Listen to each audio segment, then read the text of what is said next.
Здраво на сите, добре дојдовте на уште едно видео на каналот Татунчо. Како што забележувате, во последно време зачестив и повеќе правам ваков тип на видеа каде што имам соговорник и каде што можеме да размениме одредени теми и идеи, затоа што за моите документарни видеа е потребно малку повеќе истражување, додека вака, значи, истражувањето соговорникот веќе го има на темата на која што е компетентен, така што мене ми останува само да ги поставам прашањето.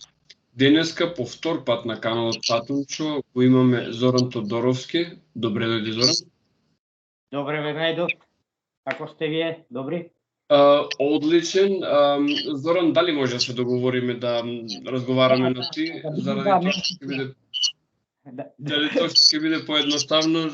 Пријатели сме, во приватна комуникација имаме таа непосредна канал. Од претходниот пат комуникација, така што и за гледачите, бидејќи ова е сепак YouTube и подкаст формат каде што нема потреба. Инаку ќе требаше да облечеме кравата и сако. Океј. Нема проблем, тоа е до мене. Така, значи, јас пред да почнеме со разговорот со Зоран, би сакал да кажам, можеби станувам издаден со ова, каналот наближува кон бројката 1000 претплатници, значи недостасуваат неколку десетина субскрајбери кои што би допринеле за тоа. Така што ве поканувам сите вие кои што го гледате ова видео и кои што ве интересираат темите кои што ги опфаќам, да кликнете subscribe, односно претплата на македонски, како сакате. Тоа е нешто што доаѓа апсолутно бесплатно. Слободно коментирајте, слободно изразувајте го вашето мислење во коментари со лайк или дислайк, се едно, значи ова е слободен простор во кој што дозволувам слободно да се размислува во рамките на пристојното, што значи би сакал да избегнам говорна омраза, навреди и непотребни компликации и преписки кои што не водат никаде. Со Зоран претходниот пат разговаравме на тема наука и сега повторно во истиот фазон ќе прошириме некои теми. Бидејќи живееме во модерно време, технологијата и она што значи технолошки напредок оди со неверојатна брзина. Да се потсетиме само пред 20 години многу од овие работи кои што ги имаме денес не постојат, значи прецелна смарт технологија како што се, нели, мобилните, новите смарт телефони, часовниците кои што мерат секакви работи од нашето тело, електрични возила и така натаму и така натаму. И сега јас со тебе, Зоран, би сакал да појасниме на работа. Која е всушност разликата помеѓу она што значи наука и она што значи технологија? Односно, колка разлика имаме од некој човек што е научник до оној што е инженер? Вака, пред се, значи, јас инженер сега како го сметаме тоа, значи ако го сметаме само со положени испити на било кој начин на некој си технички факултет, тоа е една работа. Јас би сметал инженер, значи конструктор, човек што самиот го пронајдува феноменот во природата, го разбира научно и го применува во технологија, некаде му најдува практична примена, да речеме. За мене тоа е инженери, конструктори, иноватори, сите тие работи. Обично велат дека 2% од популацијата е тоа, таквите луѓе што го водат човештвото напред. Интересна работа, јас што имам забележано често во друштво, ја спомнуваме дека нашата генерација, значи моја, твоја генерација, па и сега овие дечки милениумци, како ги викаме тие, особено ние што сме 80-ти, 70-ти години, дека ние сме една генерација што во иднина ќе биде запамтена како втора индустријска револуција. Ако се сеќаваме само на фактите, значи од кога измислен транзисторот, да речеме, јас кога сум роден биле телевизорите црно-бели, тоа е почетоците на применетата наука и во технологијата.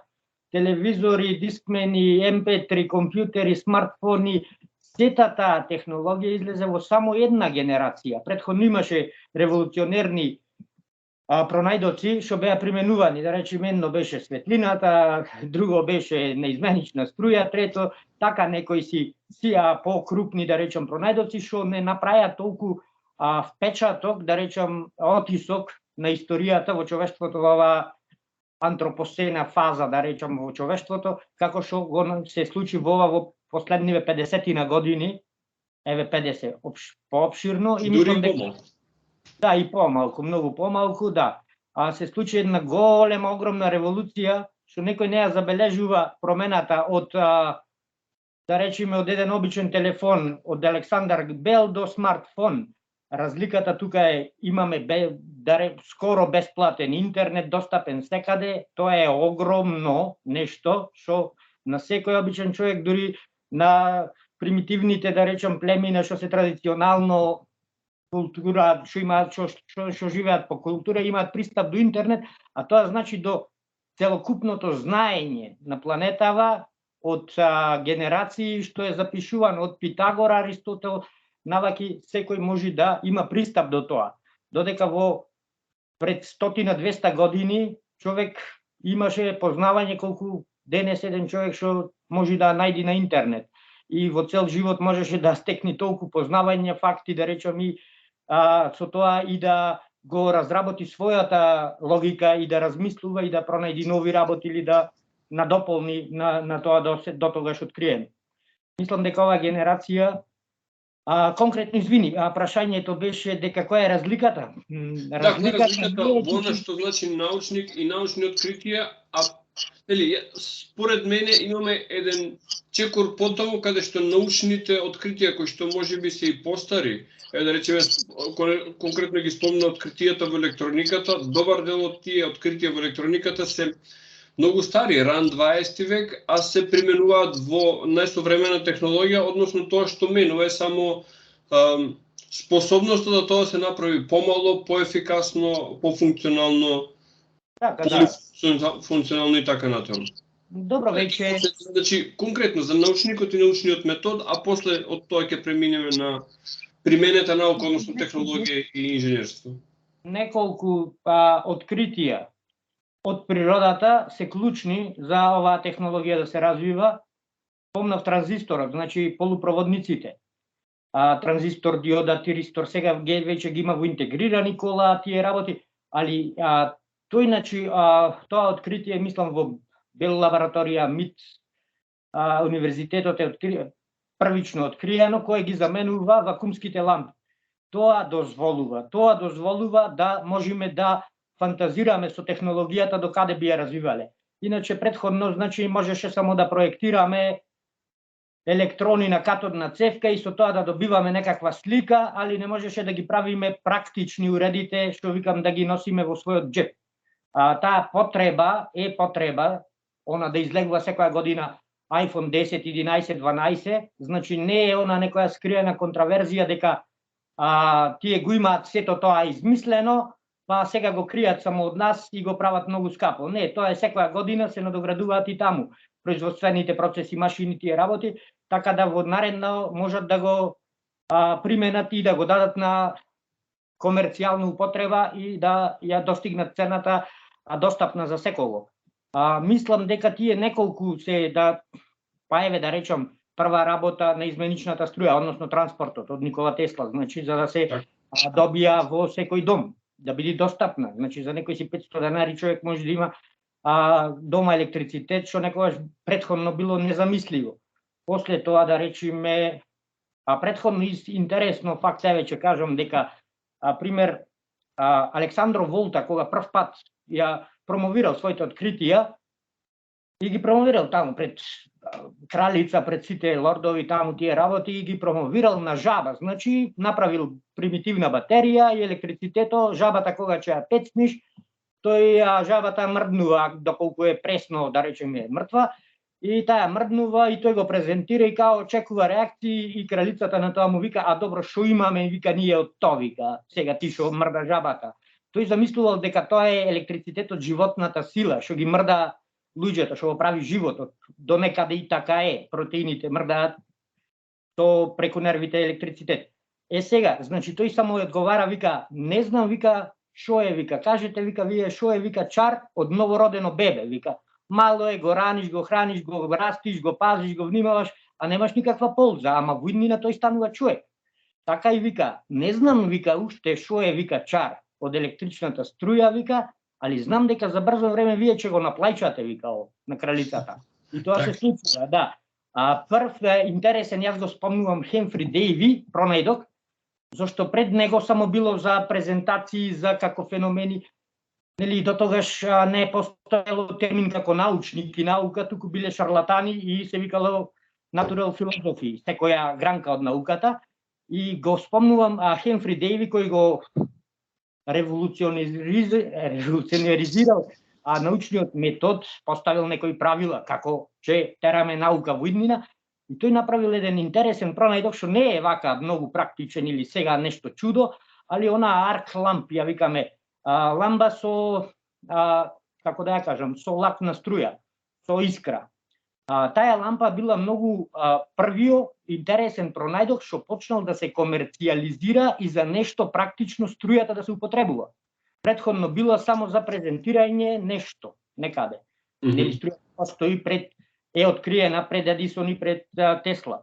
Так. Само што била во лабораторија и само што шарлатаните по панајџурите правеле чуда, феномени со струја и сите кој колку ќе остави пари за тоа што уживале во глетката, а никаква практична примена. Хемфри Дейви е интересниот пронајдок арк ламп што прв пат почнува некаде да се употребува практично струјата и ја користеле за шлемовите во рудниците, така да многу луѓе не ја намалило смртноста при работата во рудници.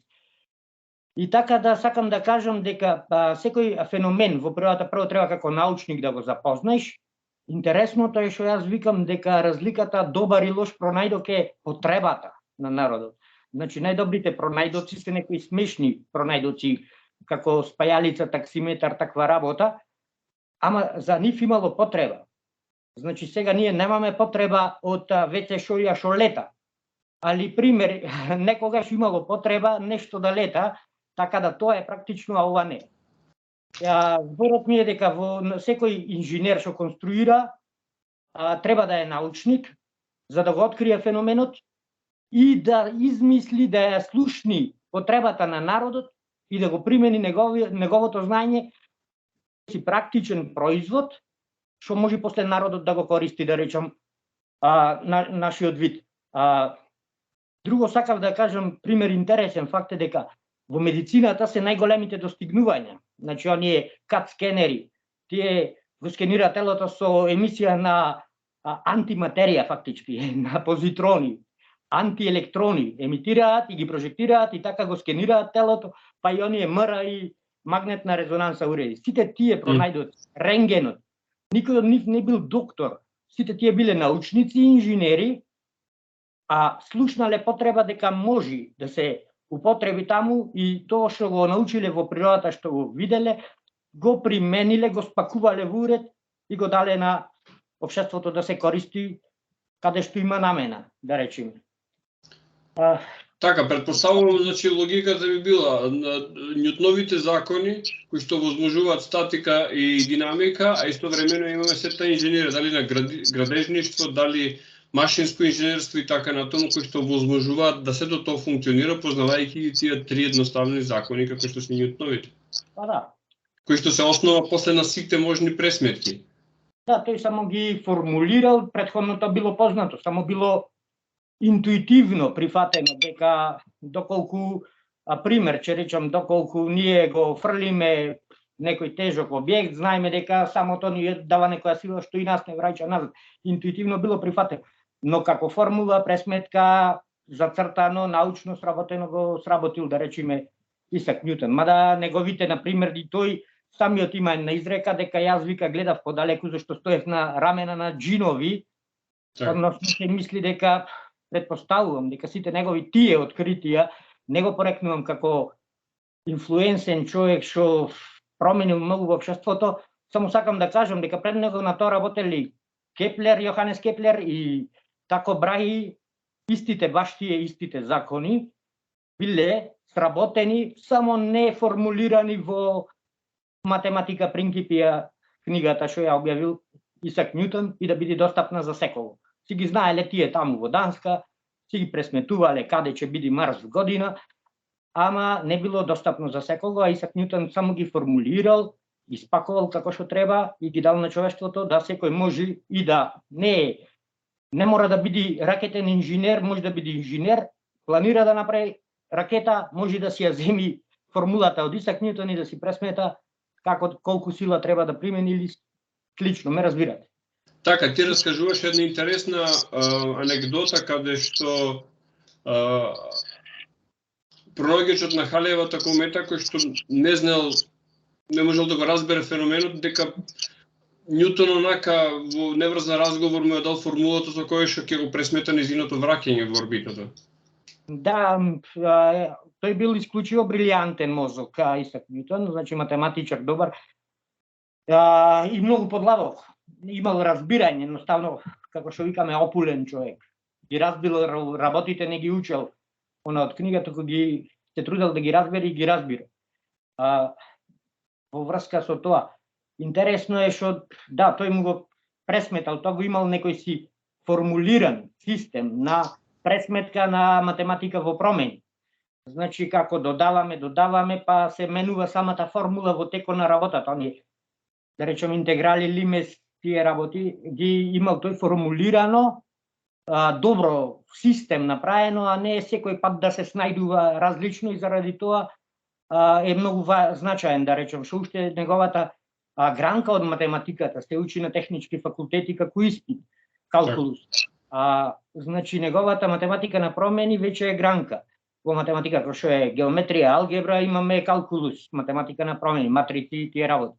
Сега, значи тој само смислил интуитивен вака логички некој систем како да ја поставиш равенката, како да ја решиш, кои се правилата, зависностите. И заради тоа може многу лесно да пресмета. Претходно, кој што ги спомнав, Кеплер, како ученик на Тако Брахи, значи тој некој дански многу не е познат тој, али да речеме тој има Тихо браке, да, познат е во астролошките кругови. Да, па добро. Значи и сега тој значи ги бил добар астроном, добар ради што имал услови, бил богат, му било доделено цел остров со сите можни апаратуси и средства неограничени за да тој развија нови апарати за следење на звездите. Замислете, тогаш немало телескоп.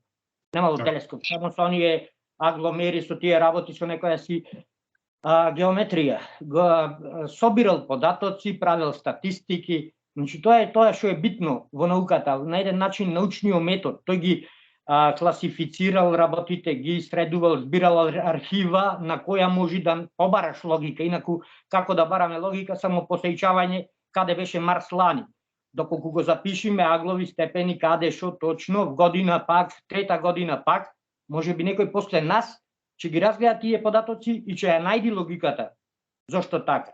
И Тако Брахи и неговиот ученик Кеплер после ги формулира во трите Кеплерови закони, што е многу интересно и сега само на едно сликче малечко на интернет, мислам на интернет можам да го споделам, на секој да му стане јасно како се движат небеските тела, што подоцна Исак Њутон го напишал во книга со равенки. Иначе, например, да речеме, во основа се дека се движат по елипси со два центри, од кои едното тело е во едниот центар на елипсата, пример Сонцето, Земјата се движи по елипса. Ако речеме дека каде е Плутон сега, Плуто се движи по таа основа, значи вториот закон е дека површината од нас до тој што ќе ја помини во една година е секогаш иста. Значи доколку е поблиску до Сонцето, тој ќе заврти поголем полукруг арк, како го викаме, поголема патека ќе изврви, но е поблиску до Сонцето, така да ширината на тој агол, површината на таа опишана површина ќе биде еднаква на кога и да е најдалеку од Сонцето и помини само многу малечко растојание, многу мал агол, но е многу далеку, радиусот голем, така да според ова сега што го спомнав, не знам кој како го разбра, че секој може да пресмета како би се движели со која брзина Плуто, пример в година или по 500 години. Така, благодарение на овие сознанија, јас знам дека се прават така наречените ефемериди во астрологијата. А ефемеридите буквално тоа го означуваат положбите на небесните тела во текот на времето. Значи, наназад се направени и сега за новите предвидувања астролошки се прават нанапред. Сега нормално се користи технологија од типот на апликации и не се видливи тие ефемериди, но всушност тоа е тоа. Така да, многу е лесно сега. Сега, кога спомнавме одредени имиња, би сакал да прашам, кои научници тебе лично ти се инспирација? Значи, во кои научници гледаш, како да кажам, пример за следење? Немам пример за следење, али можам да ги оценам само како, знаеш, како најинфлуентни некои, како инфлуентниот, и тоа е битно. Значи, што дека некој има 500 интелигенција и има своји пронајдоци што ги покажува само на роднините во гаража. Доколку тој тоа не нашол начин да го направи, спакува и да го дај на човештвото, за мене нема некоја си голема значајност, зашто тоа го имам видено кај многу луѓе, што имаат едниот квалитет, да речеме, брилијантен мозок, логика, пронашле работи, феномени, не нашле начин да го финансира и изведи, или не нашол волја, мрза бил да го сработи и направи како производ, или не успеал да го промовира. Некогаш, значи, она, како да кажам, презентацијата, комерцијата е многу битна. Значи, како што викам, често викам дека ако Никола Тесла е богот на струјата, Едисон е Прометеј. Значи, нека го украл, има своја заслуга зашто го украл и го дал сега за 500 денари да имам јас струја дома. Значи, доколку било нешто идеја од Тесла да биде струјата безжична и бесплатна, е невозможно. Факт е дека нема кој да го финансира тоа, инфраструктура, кој ќе ја произведува струјата за да биде бесплатна за сите. Тоа е окей да биде така, али не сме подготвени за таква соработка, општеството како целина. Така да мислам дека има улога и тој што го продава, кради, и тој што го измислува, и како најинфлуентни би рекол, интересен ми е Леонардо да Винчи. Значи, да Винчи, иако неговите откритија се откриени посмртно, многу после време, кога ги биле пронајдени од други научници, па се разгледани неговите кодекси и е разгледано дека тој тоа го знаел веќе многу одамна.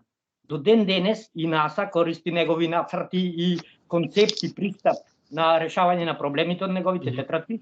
Навистина, значи при конкретно имаше НАСА при конструкција на овие роботи сега што се хуманоидни роботи, неговата анатомија и неговите нацрти за автоматони, роботи користи НАСА. Значи, до ден денес во анатомија, во медицина, хирургијата, пристапите на тој што ги правил и истражувал дисекција на човечкото тело, кои се практични начини да се пресечи, направи, тие се користат уште во медицина, во хирургијата особено.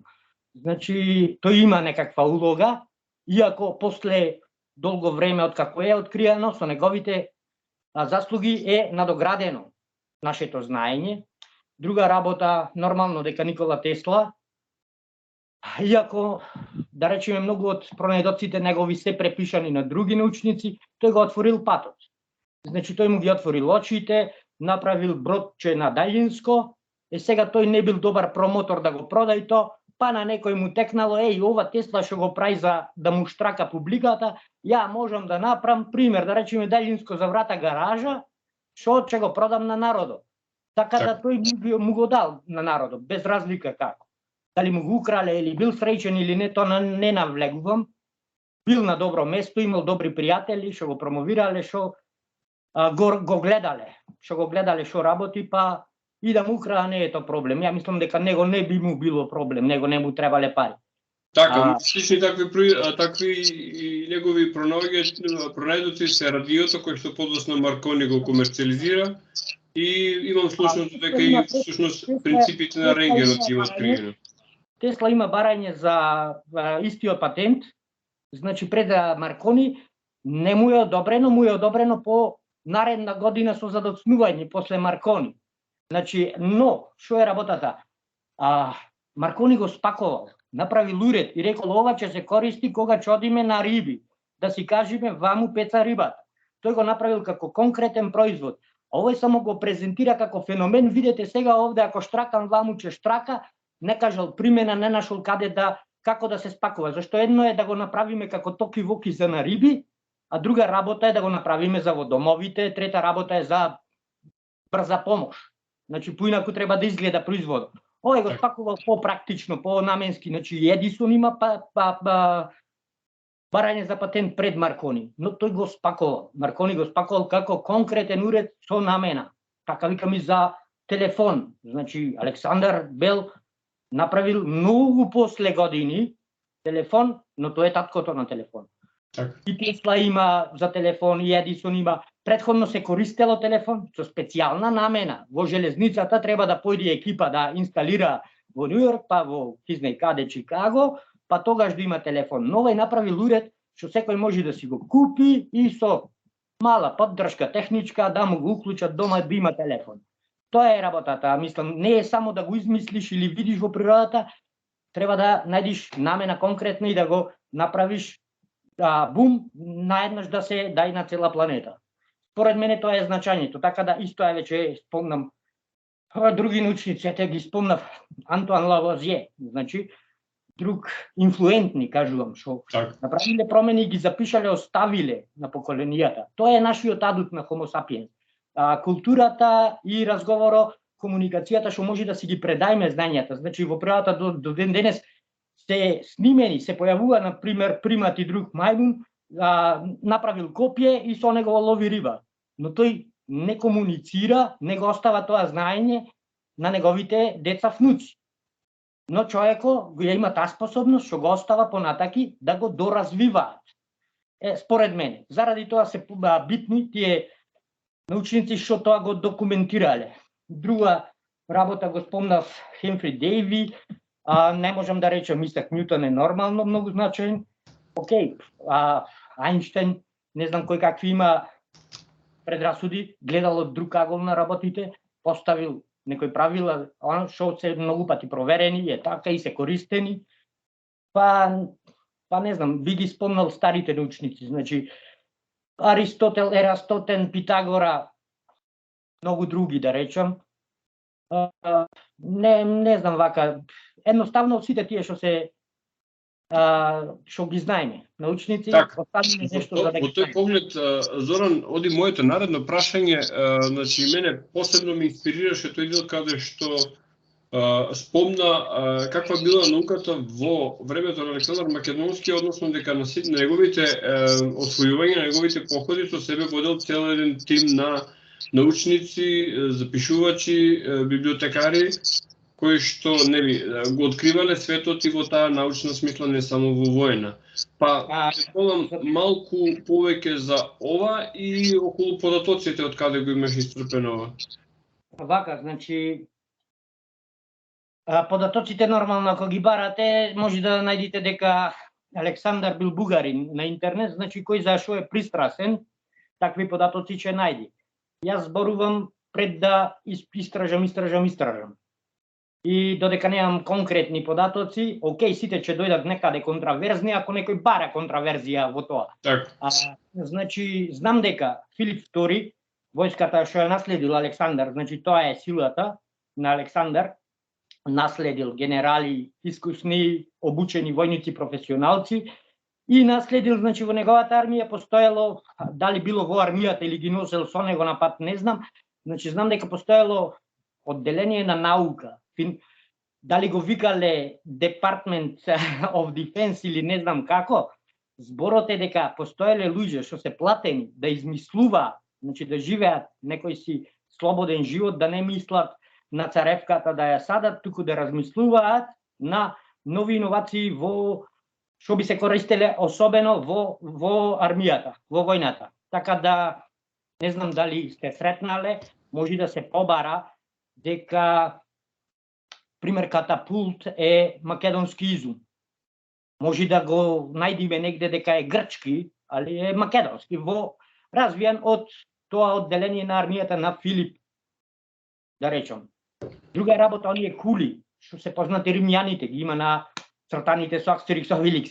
Значи кула подвижна што се носи целата наредена со катапулти. Оние балиста ги викаме самострел, огромна стрела, лаки стрела, али огромни механички што се затегаат, значи имаат многу друг ефект спрема обичната. Така, тие се затегаат со нозете затоа што мораат да се создаде голема сила, не може да се затегнат како лак со рацете. Со мотање рачки исто прв пат применето макара, како макара што го викаме, она макара да се намотува конец и да крева некоја тежина, е македонски. Од да речеме од оваа фела на луѓе, а друга работа кран, како кран, значи апаратус што се произведува. Имаме 10 крана направени веќе готови и можеме да ги користиме, е сретнато во македонската култура, како кран, значи кој се намотува, често се користеле животни да вртат, но битна примената била таа да крева тешки предмети од дрва направен нормално. Додека сега можно е да речеме дека и египчаните користеле, но тие ги правеле сега за овај камен еден кран ваков ќе направиме, па после за она друго на друг поинаква изум ќе направиме. Тие користеле како производ. Запчаниците, значи не знам во што нема запчаници што се движи, се сретнати прв пат во македонска култура, да речем, цивилизација како запчаник, баш када не зборувам за оние подни централни грејења на зградите, дека имале одвод и водовод на втори кат, значи пред толку години, пред 2000 кусур години, довод на свежа вода за пиење во чешма имале, дури и на катови, на втори, на трети кат имале вода за пиење и одвод нормално за канализација. Друго, кој се така, зборувам не само што имале македонците, туку што е прв пат сретнато. Друго, имаше повеќе такви некои, што така ги мислиме ситни, али факт е дека се прв пат видени тука. После тоа ги наследиле римјаните, ги расшириле низ Европа, е многу јасно, али се сретнати како изуми тука и многу интересно што некој финансирал, давал, го видел тоа значајно дека е како пронајдок. И мислам дека тоа е побитно, дека постојала официјална служба што го работи тоа. Така, дали врвот на ова научна активност, на ова поврзано со науката во древна Македонија се случува во градот основан од Александрија во Египет, односно дали активностите поврзани со повеќе вековното опстојување на библиотеката во тој град имаат врска со ова, да речеме... Значи тоа го нема сега на планетава.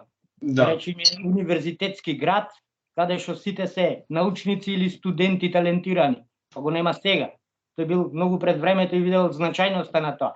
Многу од уредите, значи како го викаат тој млад, надежен иноватор беше во Александрија, што ги има изградено парни котели, уште тогаш. Значи не е баш парен котел со клип, али да врти мотор со кој ќе го загреваш и тој ќе врти. Значи алармен часовник што мери време и може да го подесиш да задзвони, не баш да звони дигитално, али нешто да мавни звонче. Значи тие работи се изградени сите во Александрија, антикитера, механизмот, ако сте го слушнале, се предпоставува дека е изграден во Александрија, па носен за некои богаташи во Грција.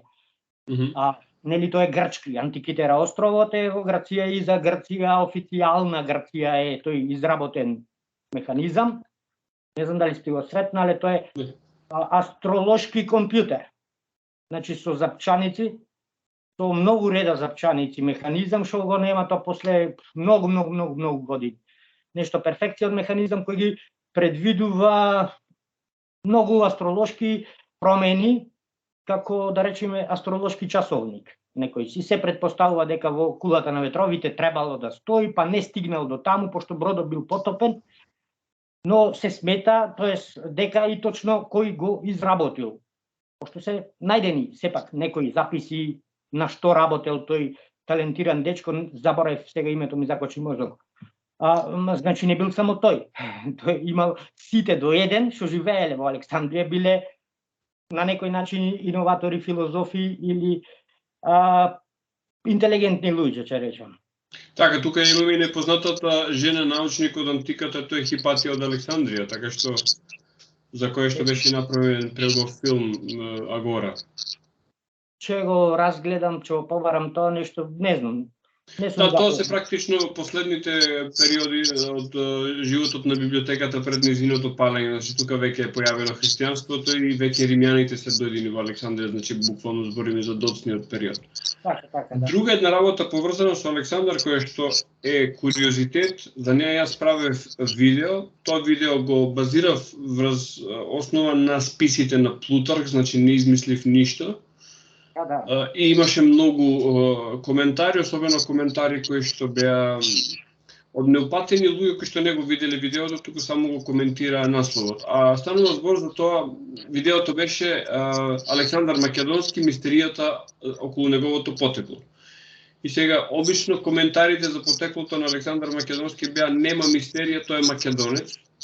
Така, да. Што мене ми укажуваше на тоа дека луѓето не го виделе видеото. Во твојот пост убаво кажуваш за тестаментот на Александар Македонски, каде што тој јасно кажува дека тој е син на Амон Ра и Олимпија. Сега, да почнеме прво од тоа, кој е Амон Ра и како тоа Александар е син на Амон Ра, а не е син на Филип.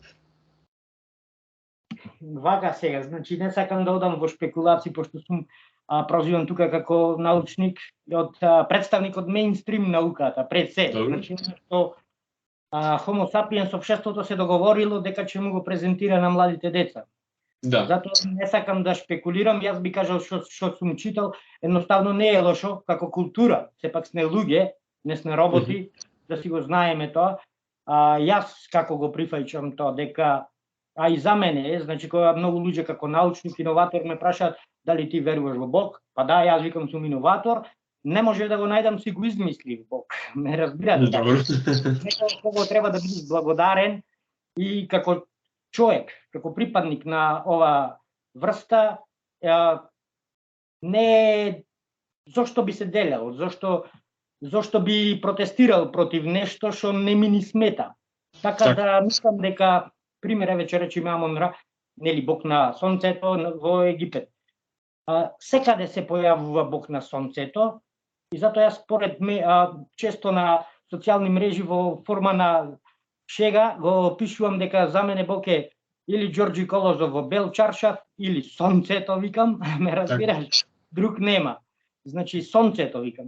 Значи сонцето стварно е извор и на енергија, и на вибрација, и на сите тие работи, е извор сонцето. Тоа е најголем, највлијателен објект во наша близина.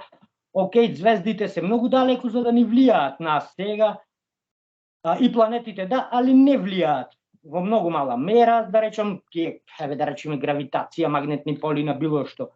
Сонцето е тоа што не храни, што ни дава енергија, што прави фотосинтеза, па ние јадиме, ритамот на животот го одредува сите тие работи, така да многу е реално да човек едноставно биде благодарен на сонцето, па да го иконизира во форма на карактер, да речеме како Амон Ра или Аполон или пример богот Зе или Зеус или како сакате кажете, тоа се работи за истиот феномен, едноставно благодарност кон сонцето. Според мене тоа е тоа.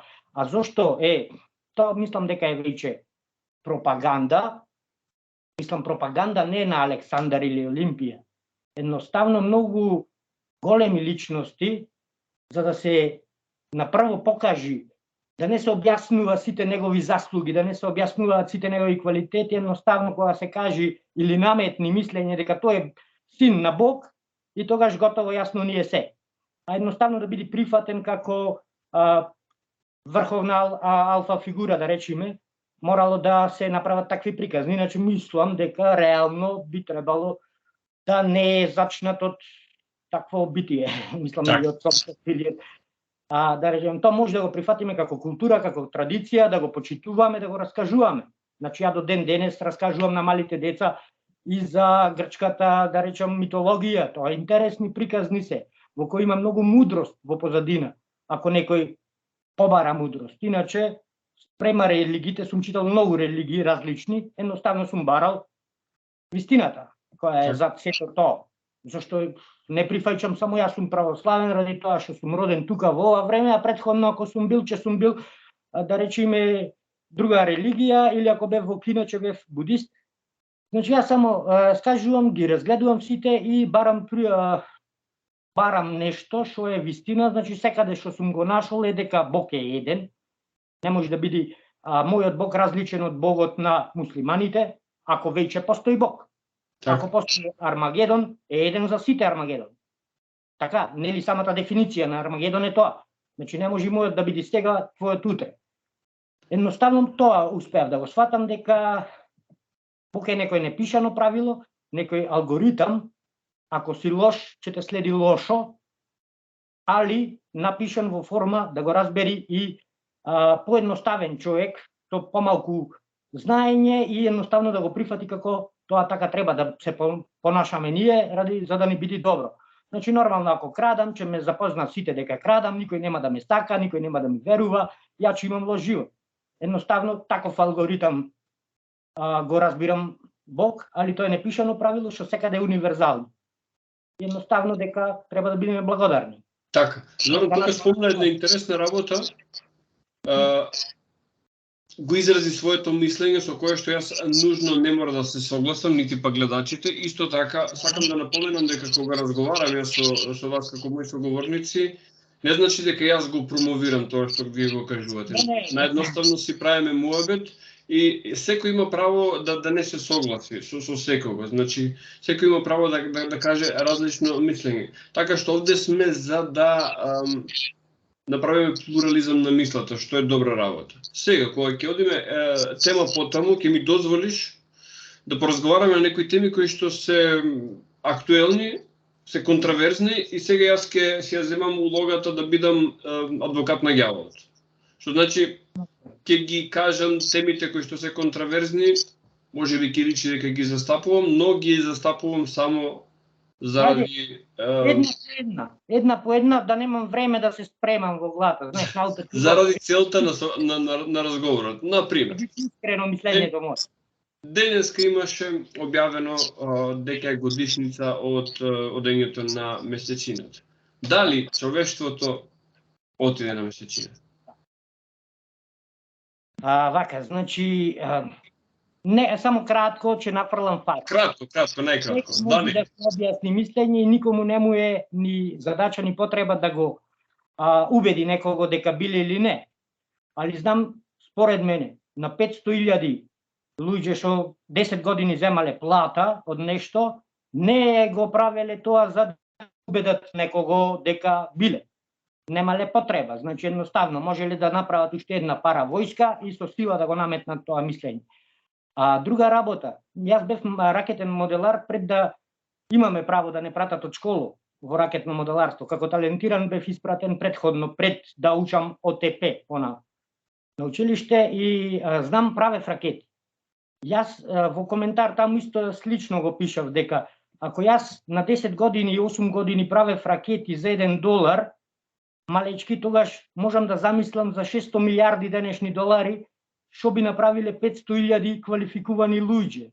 Знам дека не е тоа многу далечно, 400.000 километри, знам дека летаат ракетите, дека не треба гориво до таму. Значи треба само да излезиш втора космичка брзина и после по инерција, по пресметките на се викаше Јури, пресметките за орбитите се уствари искористени од тој Јури, некој си не е многу непознат, да речеме, фантазер научник, се најдени во книга, па Ворнер фон Браун ги употребуваат како принцип за слетување на месечината, иначе било скоро невозможно, планирале да слетаат, па уште еднаш да полетаат од таму, али овој принцип да еден има орбитер околу месечината, па еден модул да се спушти и крени, тоа е возможно и со тие негови пресметки напишани во научна фантастика книга, се, да речам, се изведило тоа.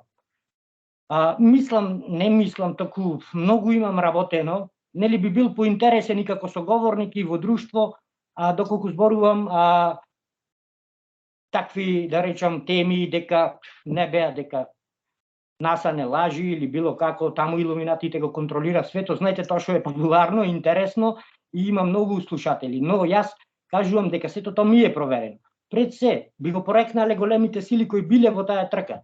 Русија би го порекнала, би кажала да, ние ве слушавне, беа астронаутите таму во визбата и зборувавте као дека одите на месечина, а немаше никој во ракетата. Не, тие потврдиле КГБ, Скотланд Јард, значи има официјални податоци, доколку се провери, дека да беа. Значи не е нешто и страшно.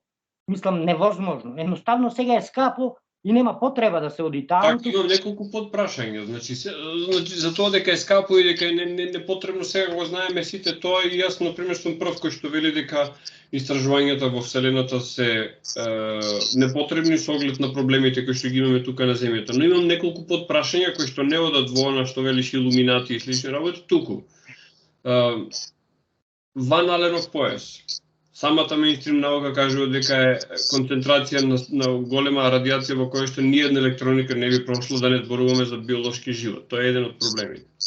Не вака. Значи електрониката секаде ќе помини, каде што има електроника, што има Фарадеев кафес, го викаме. Значи само она заземјувањето што е на сите уреди околу, и ако сте отвориле уред, ќе видите дека има внатре или како баш кафес изгледа во постарите уреди, или како танок плех околу, кој ги крати сите тие податоци. Зошто немаме Wi-Fi во другата соба? Не е ради зидовите, него е ради тој феномен што имаме арматура во стубовите железна. Значи една прачка арматура железна го крати сигналот Wi-Fi во другата соба, така да доколку го обложиш целиот електронски уред во Фарадеев кафес, нема тој никаква онаква. Плюс то, нивоата на радиација се, како да кажем, колку, пример нешто беше колку 10 лета со авион или колку 10 рентген снимки годишно. Толку е радиацијата примена. Во Ван Аленовиот појас зборувам, да. Не зборувам генерално. Ван Ален Белт не е, значи, како сфера. То се како, ја го викам, како облачина.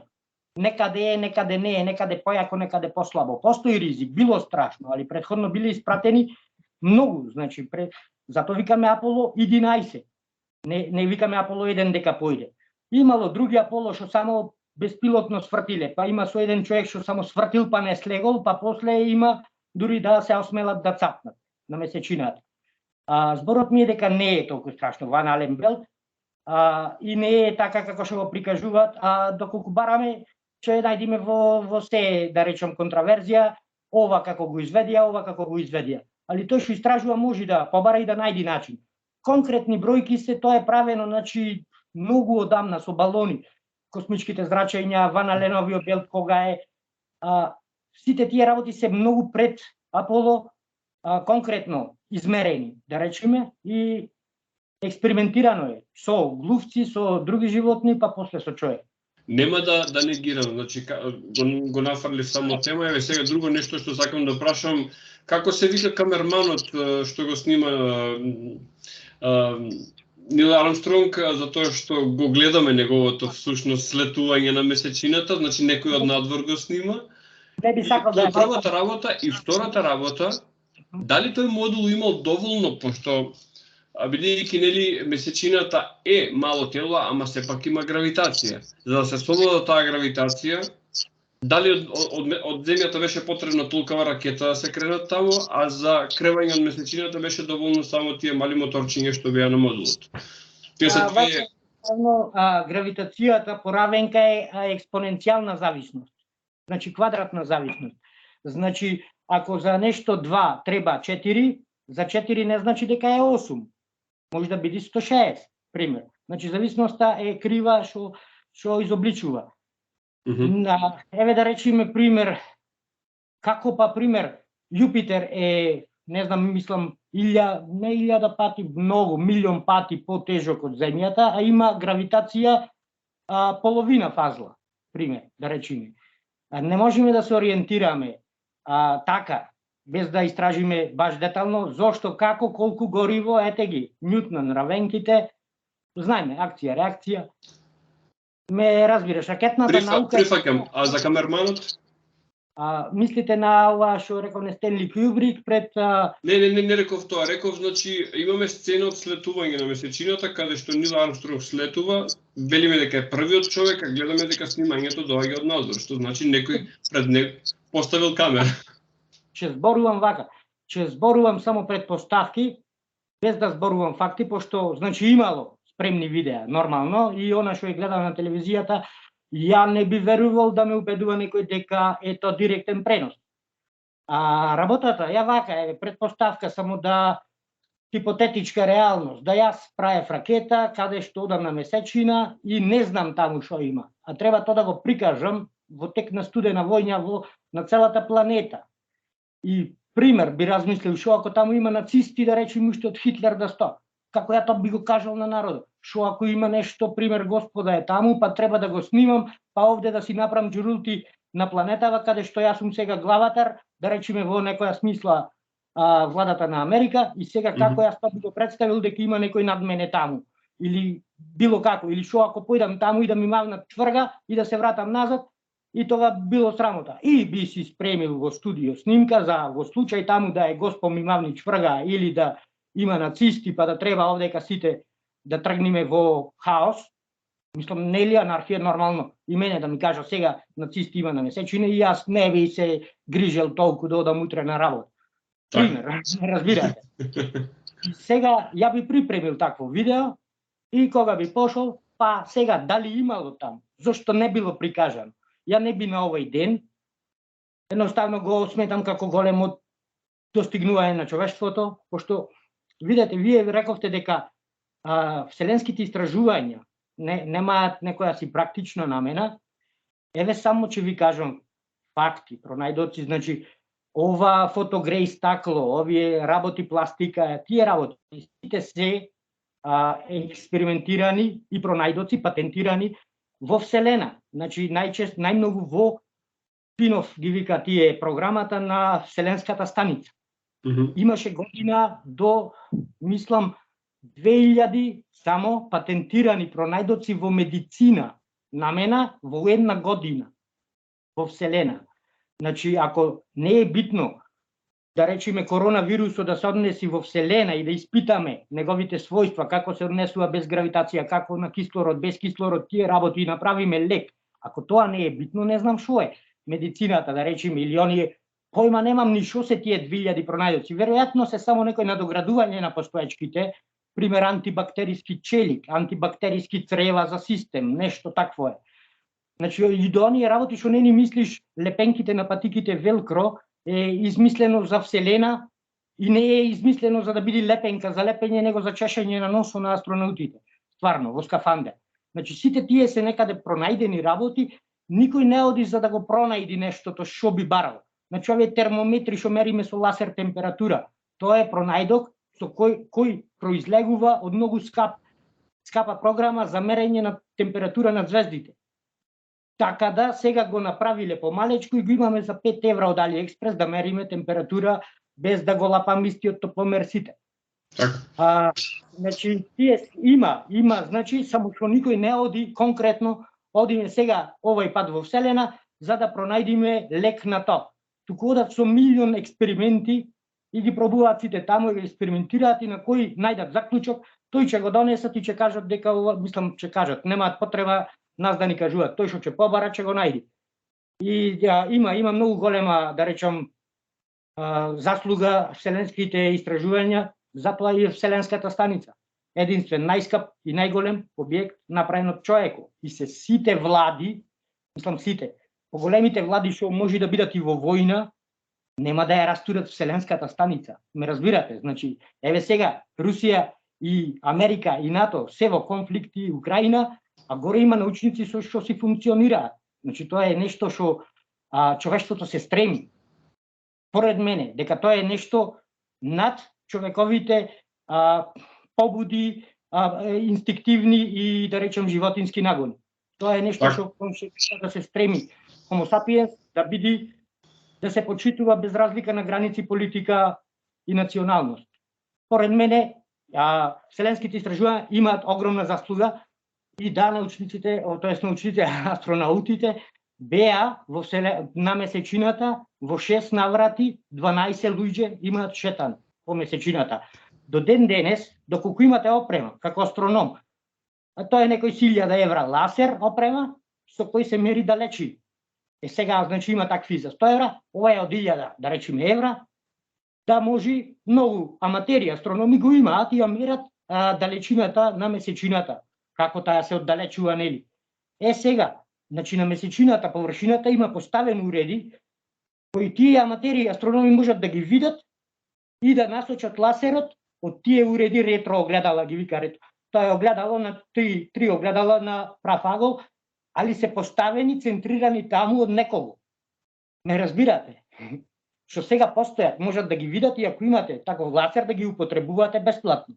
Тие се уреди наместени на површина на месечината, што мислам се доволен доказ.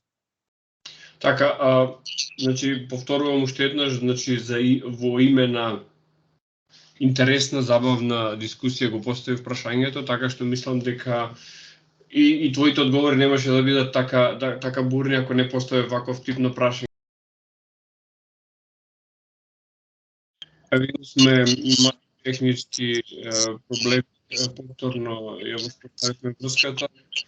Значи, наредното провокативно прашање кое што неминовно мораме да го опфатиме, Зоран, е се поголемиот број на луѓе кои што се убедени дека земјата е рамна и сега има редица проблеми кои што се поставуваат тука.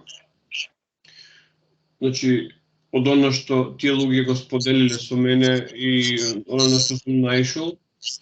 Значи, да бидеме најасно, јас одговорите за себе ги знам, но сега ќе ги поставиме заедно со тебе за да видиме како тоа работи. Прва работа. Значи, дали закривеноста на земјата може да се види од меѓународната вселенска станица, односно дали се има доволно оддалеченост и перспектива на земјата да се види? Не. Значи, планетата Земја има диаметар негде 13.000 километри, 13.000 километри. А вселенска станица е негде на 400 километри висина. Тоа е наставно вака некоја визија, според мене, јас мислам дека закривеноста не би се видела, пошто хоризонтот би одел од наваки 7.000 километри, не би ја видел закривеноста, туку би гледал рамнина. Она што гледаме ние вселенска станица се вика wide angle лејки на камерите. Ја работев в инсталација на камери, можеш по избор да купиш со такви или такви лејки под агол, за да ја прикажува сликата по-широко или по-тесно фокусирана. Ако одбериш со по-широк агол, тогаш се појавува она искривување што сите го гледааме, али реално со очито нема да би го познал доколку би бил во вселенска станица, не би го приметил тоа закривување, пошто е многу малку. Значи, како да речеме на топка од кошаркарска топка, би било на неколку милиметри од растојание од планетата. Значи, вселената не е далека. Ја често викам колку до Тополчани, дека е далеко, тука близко село, али нагоре. Значи, вселена го викаат официјално 100 километри висина, макар што она вакуум или човек не може да, тоест авион не може да лета над таму 20-30 километри, да речем класичен Ramjet engine, ова мотор, не може да работи над 2-30 километри, што значи нагоре е вселена, само за официјално го викаме 100 километри, пошто 30 и 100 е многу малку. Така, моја претпоставка е дека единственото место од каде што може да се види закривеност, односно може да се види земјата во перспектива е месечината. Па да, месечината, да. Најблиското место, зборувам. Па да, значи, искрено. Зошто сега еве не одиме на месечината? Пошто кажувам дека сите програми и она достапни што се, макар што не знам како се движат цените од прилика, пример, едно седиште за до вселенска станица што е веќе рутина, 60 години, 70 години е рутина, додиме во таа ниска орбита на вселената, да рече орбитата, да се разбериме, не е нагоре, туку е во брзина околу. И се значи во таа орбита вселенска станица е таму 100 милиони поседиште да слези дупло за да го качат еден астронаут или се има качено, значи и обични учители, новинари се имаат качено во вселенска станица. Тоа не е скришно. Зборот е дека значи на тие коштања на 400 километри, сметајте на 400.000 километри, колку е поскапо, нормално поризично. Плюс тоа, вселенските истражувања се една тема што не дозволува никаков ризик. Значи, што и да се случи температура да крени некој, би било катастрофално закочување на целото тоа, да речам, гранка, него ако се случи во такси превоз да загини човек. Пошто тоа е веќе расширено, ова е сега поосетлива тема, значи има реакции многу, пошто викаш, ако алудираш ти за дали планетата е топка или е рамна. Топка е, нормално, не е топка, туку е топка приближно, со радиус негде еве, значи ги заокружувам бројките за да бидат лесни за паметење на тој што не сака многу да се труди околу бројките, мада и ја не ги памтам точно, еве ќе ја речеме 13.000 округло километри диаметар со негде 40 километри. Само 40 километри сплескување ради центрипеталната сила што се врти и ради други работи. Значи, сепак е топка и ако замислиме, значи, еве бројки што ги познаваме, највисока планина, еве 10 километри ќе ја тропниме, највисока длабнатина, Маријана Тренч, да речеме 10-11 километри. Диаметарово кажавме дека е 13.000, сега замислете на 13.000, 10. Која разлика е? Вбраздување или испакнување? Така, еве да речеме висината на која што летаат авионите, 10 километри. И помазно од било која сфера што сме, мислам било која, не баш било која лабораториски сфера што ја си ја сретнал во животот, дали билјард била, дали скокале, дали џамлија, помазна е, дури посовршена топка од то. Того не го направивме ради за да биде интересно, туку самите закони што влијаат сегде во целата природа го кажуваат тоа. Значи со еден телескоп секој што може да купи, нека ги гледа небеските тела, било кое. Значи се гледаат секогаш 5-6 се гледаат и со голо око планети.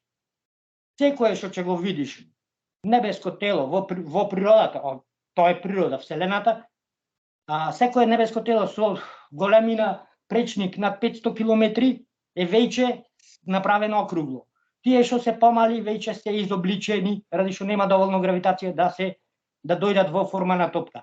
Секој над 500 е веќе топка. Зошто ние би биле плоча? Само за да не лажат нас од НАСА е друга тема веќе на разговор. Така, не. Сакам да овие митовите околу рамна земја да ги поминеме за да видиме дека стварно има научно објаснување. На пример, брзината со која што се движи земјата и прашањето е зошто ние не ја чувствуваме таа брзина. Моето објаснување е првиот Ньютонов закон за инерција и релативно движење. Значи, едно тело останува во движење и останува во релативно мирување, се дека некоја надворешна сила тоа не го промени. Значи, релативно мирување зборува затоа што кога сме ние во автобус, сме во релативно мирување во однос на автобусот, ама автобусот се движи. Зборот е релативно. Значи, ја вика, на англиски ги кажувам термините за некој да ги гугла така. Ако треба да ги преварува, frame of reference.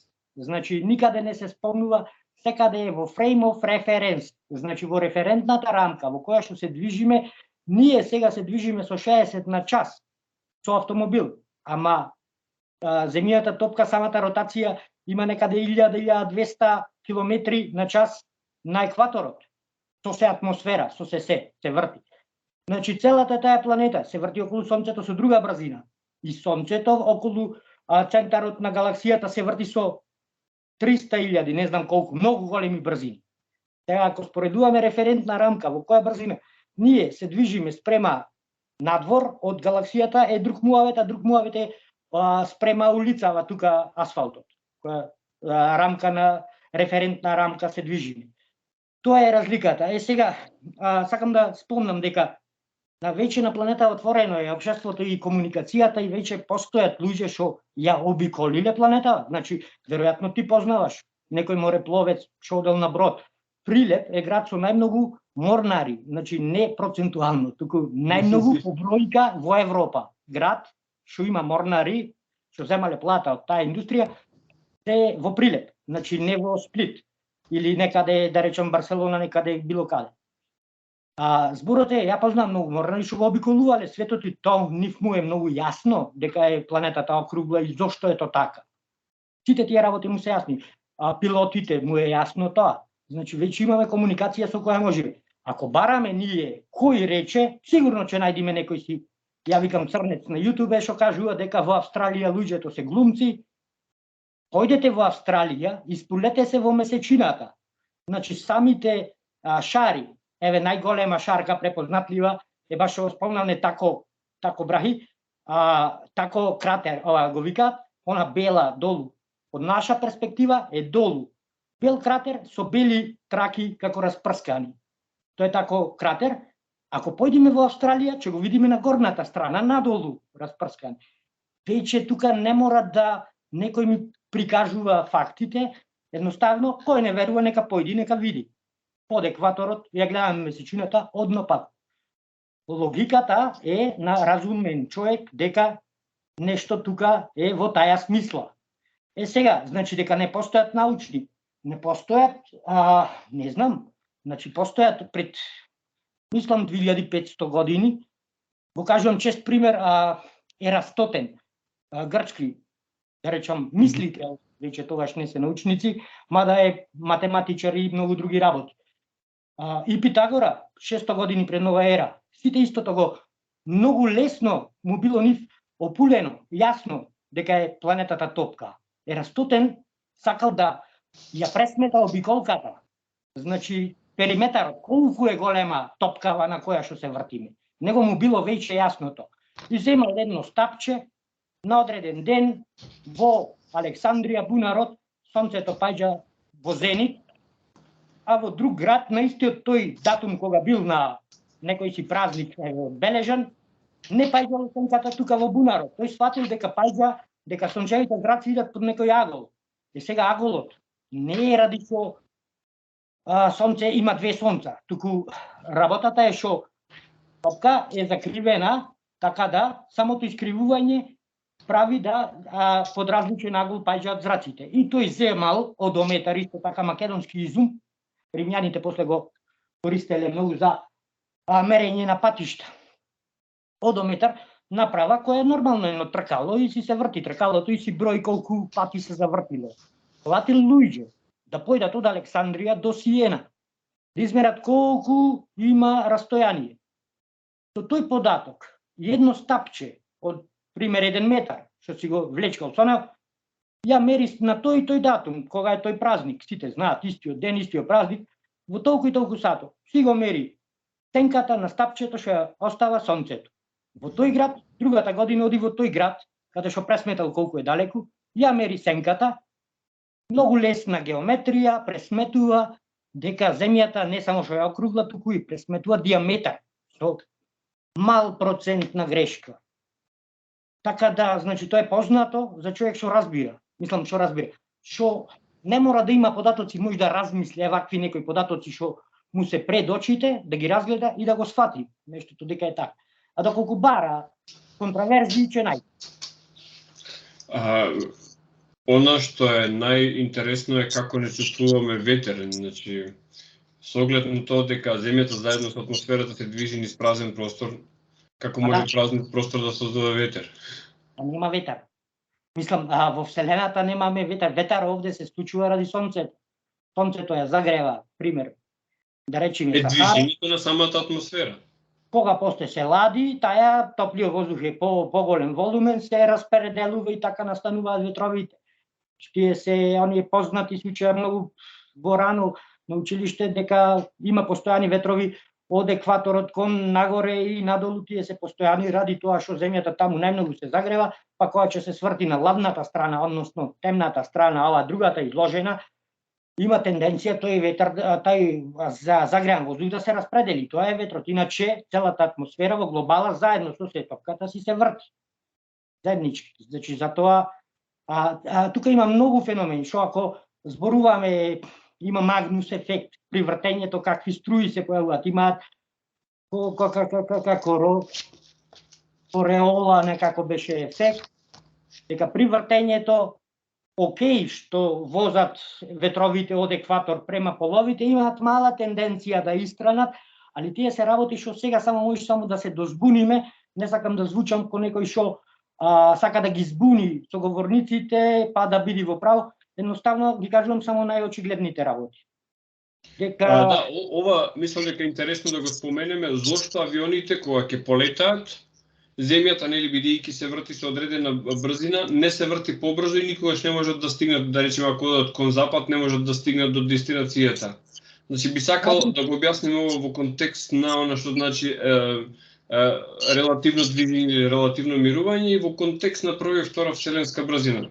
Значи зошто авионите всушност не проклизува земјата под нив. ради тој Кореола ефект, мислам дека беше тоа што земјата се врти. И сега работата е што таа се врти со се атмосфера. Значи една е работата кога ние се движиме по асфалт, дали ќе троши поиќе или помалку автомобилот спрема запад и спрема исток, ние ќе стасаме за исто време. Ама кога се движиме низ атмосфера и атмосферата се движи против, да речеме нас, и тој ефект од самото вртење, кажав дека не знам, овде ќе побарам да има мислам на интернет би го прикажал многу полесно. Самиот ефект на вртење на атмосферата заедно со земјата и го има тој ефект. Како фудбалерите кога ќе пуцнат топка вртена, таа има ефект да искриви нешто е тука.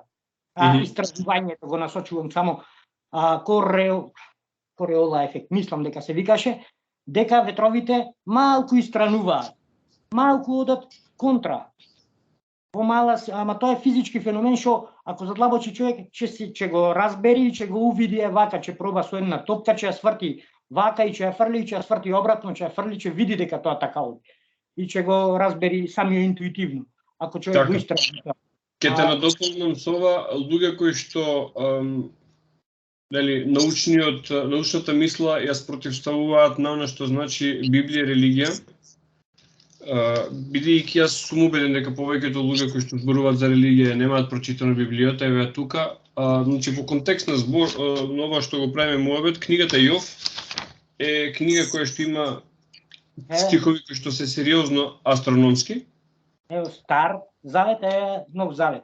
Новиот Завет е ради традиција, култура, што сум православен христијанин, ради таму некоја година што се поделиле, али јас би го почитувал целото христијанство Стар Завет. Мислам онака. Дозволи ми да го прочитам стихот од книгата Јов во контекст на ова што го збориме, затоа што е книга која што содржи сериозно астрономско и астролошко знаење во себе. Вели: препаши ја сега половината своја како маж. Јас ке те прашувам, ти објаснувај ми. Каде беше ти кога ги поставував основите на земјата? Кажи, ако знаеш. Кој ли ги определи мерките? Знаеш ли кој го обтегна јажето околу неа? Значи, ако е нешто рамно, ќе биде врз неа, ќе биде наспроти неа, нема да биде околу неа. Значи, запишано во Библијата, за оние што се љубопитни, тоа е книгата Јов, главата 38, стихови од 3 до 7. Не се сеќавам за.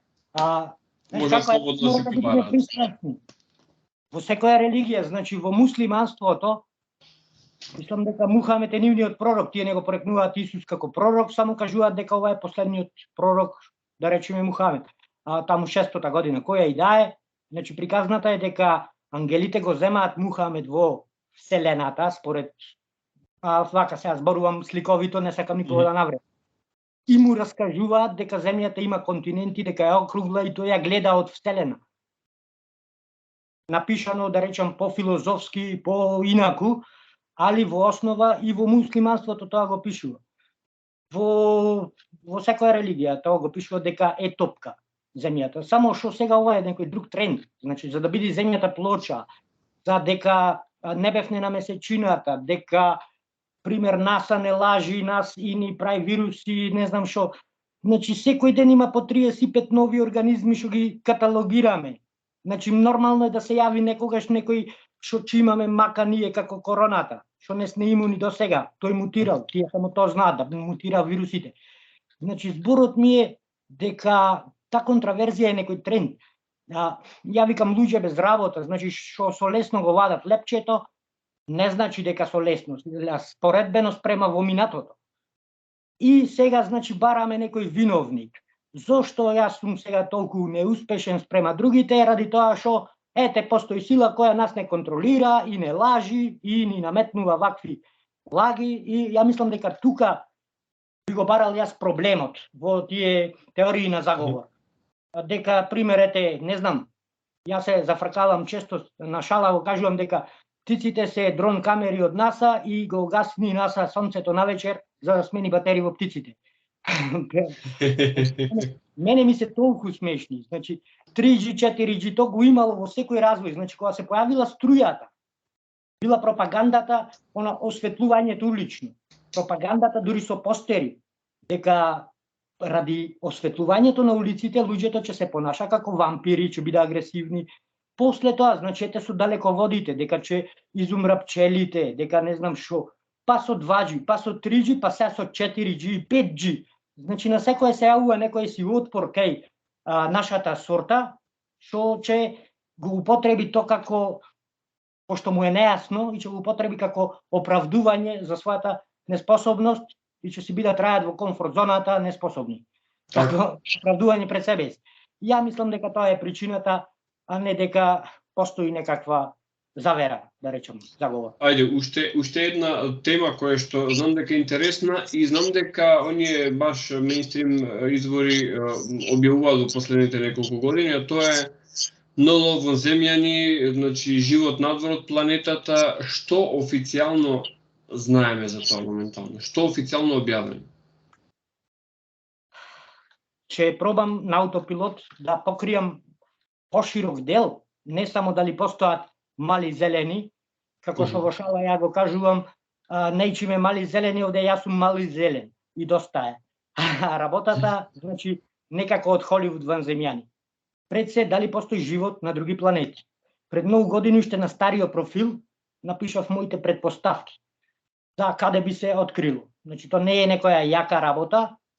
Тоа што се случило, живот е окей.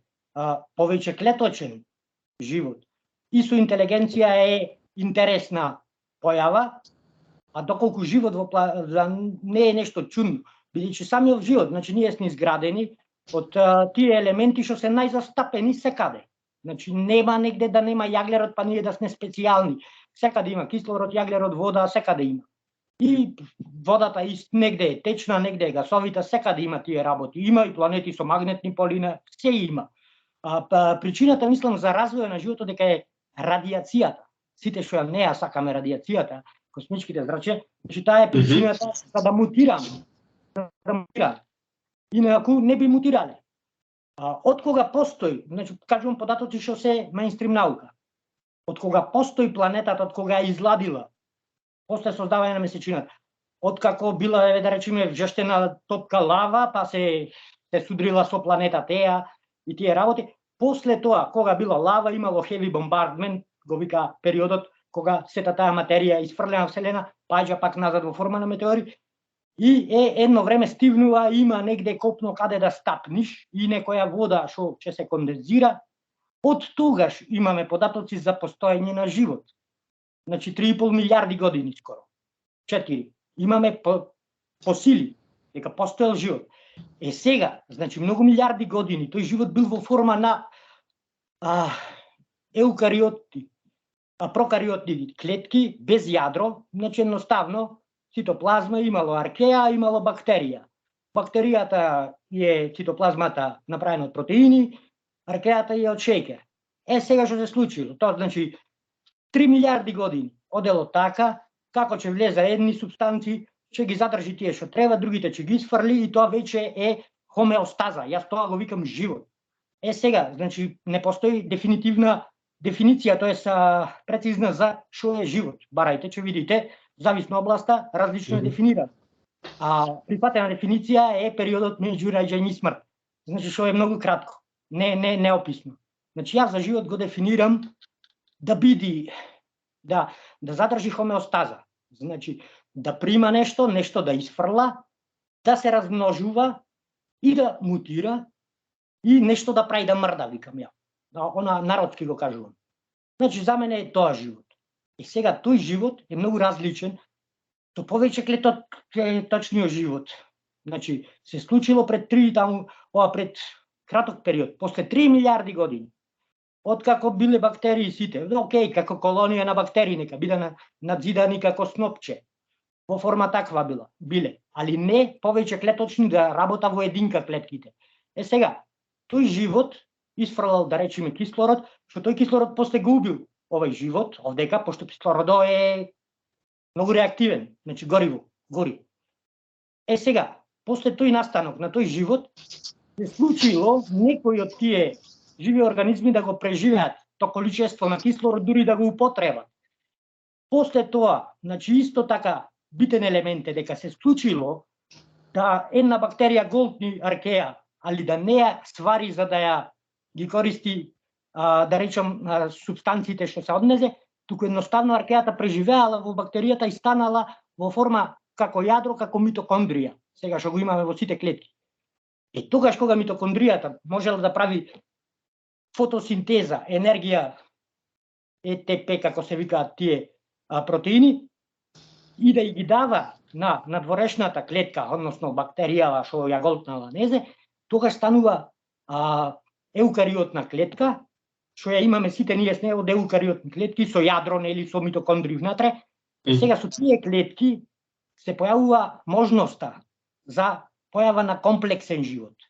Тоа е втора фаза на дефиницијава живот, што може да го сретнеме во Вселената, зборувам.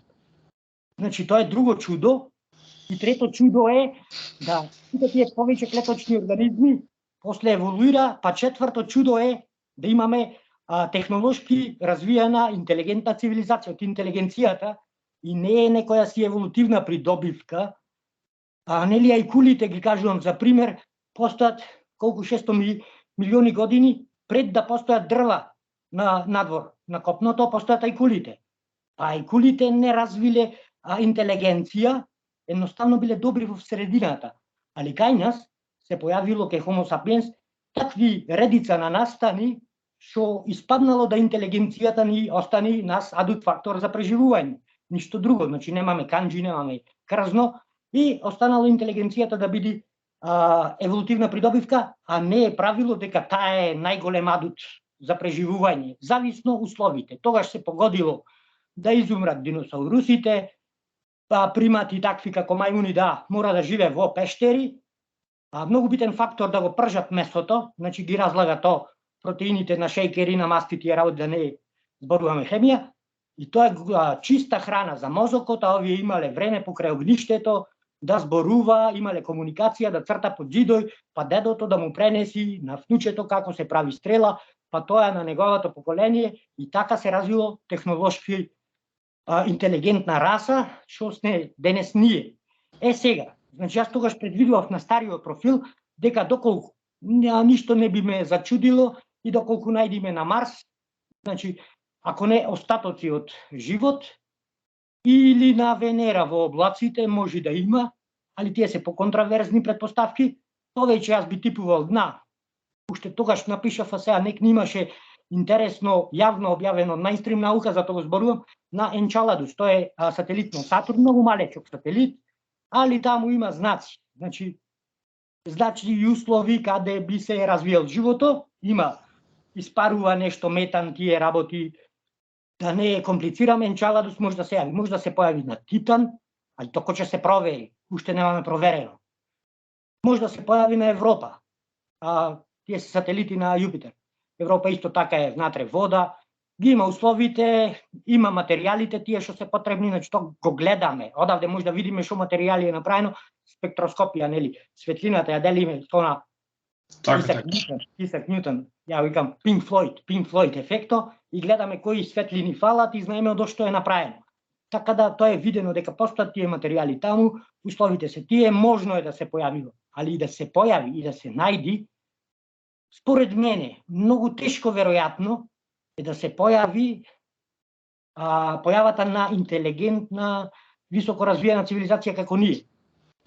Додека, за да најдиме траги на живот или постоечки живот во форма на некои си бактерии, некои си такви работи, ништо чудно да најдиме и во нашиот сончев систем. Тоа е моје предвидување и тоа е на овие места кај што ги посочив. Значи, тоа е многу веројатно, додека повеќе клеточен организам, тие работи е многу поневеројатно од што да се најди само живот. Сега, она што беше излагање, односно сведочење имаше пред Конгресот, нек ни баш објавив. Јас објавив такви статии ради тоа што тие објавија. Ја претходно бев само интересен во друштво за зборување за ванземјани, не се дрзнував јавно да зборувам за постоење на нешто такво. Го кажав само истото, го пренесов што беше сведочењето во Конгресот. Значи, Пентагон, главните лица и таму таа служба што е за следење на тие феномени, кажа дека оваа недела следеле негде 650 случаи ги разгледувале. Значи тоа е јавна појава на феномени. Не значи дека се ванземјани. Неидентификувани работи, до сега што не знаеме. Али има таму критериум на кој ги разгледуваат. Дали личи да е направено од метал? Дали има крила, како од нашите авиони? Нема. Дали има погон видлив, дека испушта млаз назад, како што ние ги возиме ракетите со Торњутнов закон, пример, и тие работи ги гледаат и после тоа ги клават во друга категорија, па во трета. До сега немаме цврст податок дека тоа е од вонземска цивилизација. Ја викам поверојатно е да е некоја си нефункционална временска машина од иднината на исто на нашата сорта, него да е од друга звезда, дојден од овде. Или пак е некоја скриена раса. Не знам, не шпекулирам, не би ни сакал да излези ова како моја изјава, него само споделувам тоа што беше спомнато во Конгресот. Значи беа спомнати тие 3 видеа што официјално излегоа од морнарицата, од фоките, од Navy, снимени на авион со милион сензори. Камерите му се можда црно-бели, али се со милион сензори на нив. Тие ги спомнаат дека се така интересни и ги објаснеа, мислам некој може да го најде јавно, сведочењето на Пентагон пред Конгресот, повеќе луѓе од Пентагон, од одбраната, од Defense Department на Америка. И имаше исто така од тој што е директор Мебендиса на таа служба Task Force, како ја викаат, за следење на тие феномени, јавно, транспарентно, отворено, ти кажа ова видео тогаш, ова тогаш, ова тогаш. Се случи, не знаеме или толку знаеме. Како функционираме, како работиме ние, кога ќе кажеме дека се ванземјани, зошто до сега не велиме дека се ванземјани. Едноставно зашто не ги ни видовме. Да слези некој да речи здраво, take me to your leader. До сега има само нешто по небото светнува, не знаеме што е. Ако го кажеме дека видовме нешто онаму што е опасно, а ние сме армија треба да ве браниме од опасно, ме разбираш, таа е причината зашто го премолчувале до сега. Според мене. Ја би го правил исто. Така. Едноставно, тоа е мојот став за тие работи. Така, ајде едно така малку опуштачко прашање. Дали мислиш дека сева ова технологија со која што располагаме денес, пред се тука мислам на дигиталната технологија, како што се паметни телефони и слично, нема да ги направи неписмени идните генерации, затоа што она што порано било интерес да се отиде во библиотека, да се побара книга, да се истражи, се избара, сега е толку достапно што секогаш се оди мислењето го има на Google, не мора да го паметам. Вака јас мислам. Би рекол дека за некого и вилушката е оружје. Значи, за мене интернетот, таа технологија, представуваше едно сервирано надробено знаење. Значи, јас од појавата на интернетот можам да учам од било кој учител, најдобар на планетава, што рековме од Питагора на ваки предавањата ги имаш од Мичиген институто. Значи, ги има секоја лекција, го препорачувам Валтер Левин, физика. Значи, секој може да научи што знае, секој на Мичиген институт физика, што завршил најпрестижните факултети за физика, ги имаш секоја лекција и да ја вратиш назад. И прекрасно објаснето, експериментално, се и се што. Значи, не е лошо. За мене не е лошо. Јас од таму многу работи научив.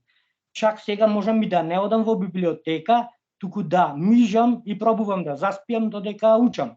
Па утре пак да ја пуштам ако сум заспиел на пола лекција, така да зборот ми е дека не значи дека ќе го затупи човечкиот мозок. Мислам дека не сум сигурен, значи како ќе влијај, али сигурно ќе биде на подобро, зашто тоа самата еволуција го диктира, не ние. Значи, може би да ме прашаш мене или некој друг, ја би сакал да не бидиме вакви, да носиме наочари, да носиме вештачки заби, сакав да бидиме здрави како Тарзан, да можеме сите да бидиме витални како атлета. Али еволуцијата рекла дека, окей, сега може и вие да просперирате со наочари. Порано не било можно, ради шо то било адут дека требало да лови. Сега не мора да лови човек. Пример да речи. мада и одобрувам многу други. Зборо ми е дека не е наше да судиме дека тоа е лошо, пример, дека ќе затупи. Може би ние ќе затупиме. Еве јас искрено од појава на интернетот многу бројки ги заборавам. Не знам бројот телефон, али не го сметам дека тоа мене ме уназади. Пошто сега знам милион броја со допир на дугме. И го имам било кој од милион. Так. А порано било, сум памтел 300 броја, пример. Али не мислам дека ова е полошо од сметка на ова. Се додека на Homo sapiens овај продолжување на екстремитетите го вика. Овај екстремитет продолжен, мобилен телефон, компјутер, технологија, тие слични работи, го имаме, ја мислам дека не. Сега, окей, ако се појави некоја си катастрофа, што стварно ќе уништи се, макар што мислам дека акумулираното знаење многу брзо ќе ги врати во некоја мера овие технолошки достигнувања спрема времето што требало да ги развијаме. Сега пак би се снашле, би нашле побуништа акумулаторска батерија од автомобил, би нашле од шпоре нешто, би ја преизградиле цивилизацијата и мислам дека веќе не може да немаме интернет во иднина. Освен рековне катастрофа, апокалипса, страшна. Да удри комета, например, и да пола планета да ја сруши.